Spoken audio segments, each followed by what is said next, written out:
clunk. Mother Earth was upset. She had been melancholy too long, so she wet herself out of revenge. Without warning, she entered a paroxysm of gelatin twisting and breaking apart. The demons she created were weatherwise, making the most of a little sun. With the air so thick, electricity crackled like spurting flames. The demons played Santa Claus for a few years and did crazy things with their flicking tongues to the mantle, deep in the earth, under his city.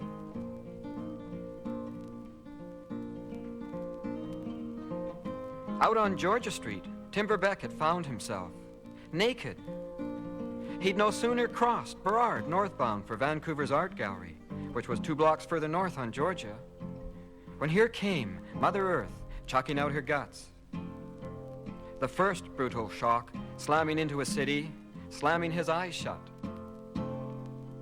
He shrieked. Once. Bit off his lower lip. Cut off consciousness. It fell to the ground. Made a wet thud.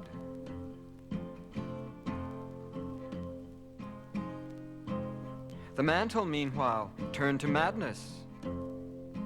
Tensed like steel, white-hot it became, ready to bite. It bent, snapping in 2 ways at once, writhing in quick flicks.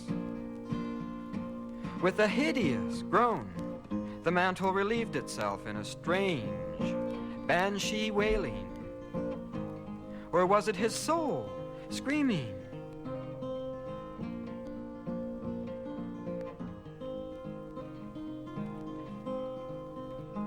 Time and thought mattered little for Timber.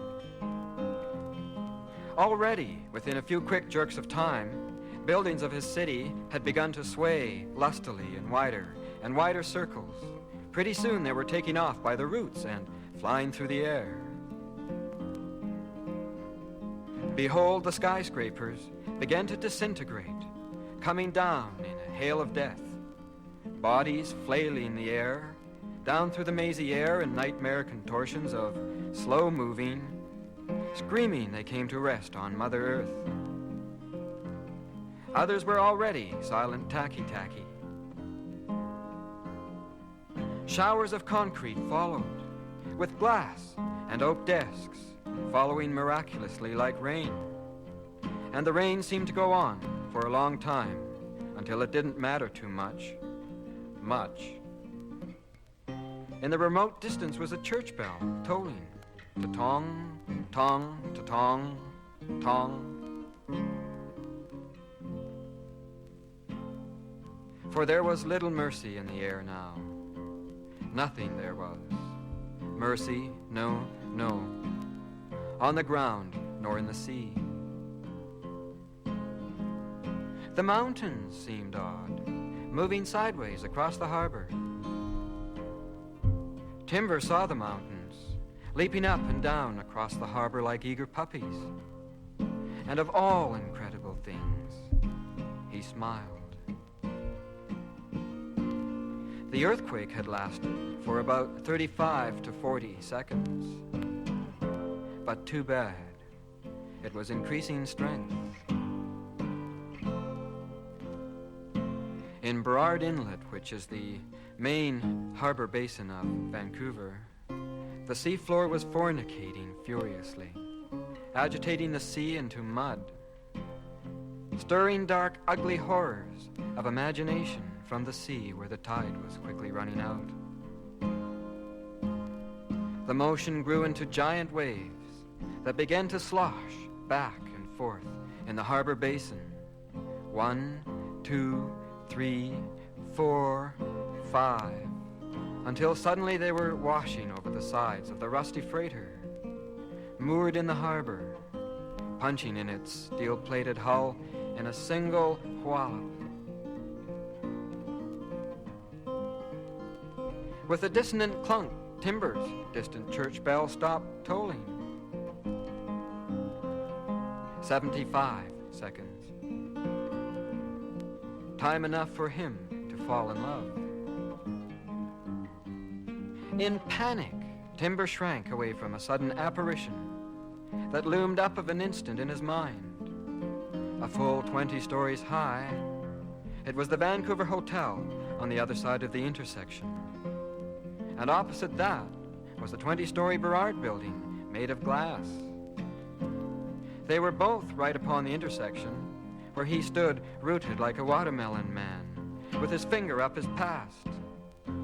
And if they collapsed, he was in imminent danger of being fangled. In panic, Timber bolted from the spot. He ran angleways across the intersection, away from the beasties, into the open lot of a British-American service station. But before he could go 16 paces, he found himself, incredibly, often isolated on a piece of concrete. The street having finally broken apart by the tight violence of the quake, and the concrete pan rocked and rolled in great delight, battered as it were by the crashing waves of a furious, dark green, Hindu-driven sea. The shocks! The shocks! They hammered his feet, tried to knock him flying. And everywhere he looked were giant chasms.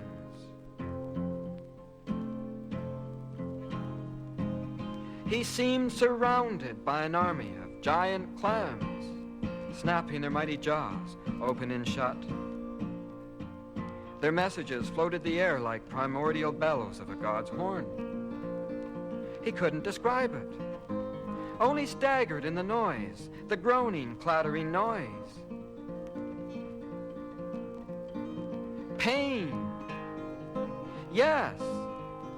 He teetered on the very brink of his diminishing island of significance, and a chasm opened right before his very eyes. Yes, yes, hardly 5 feet away.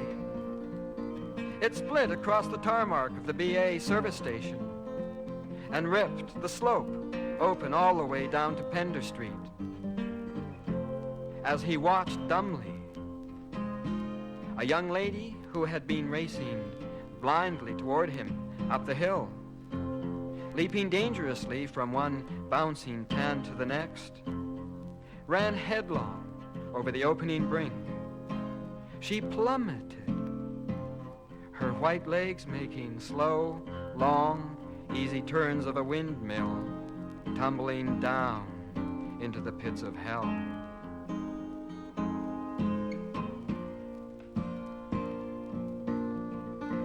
With a horrendous supernatural burp, the chasm swallowed the service station too, pumps and all.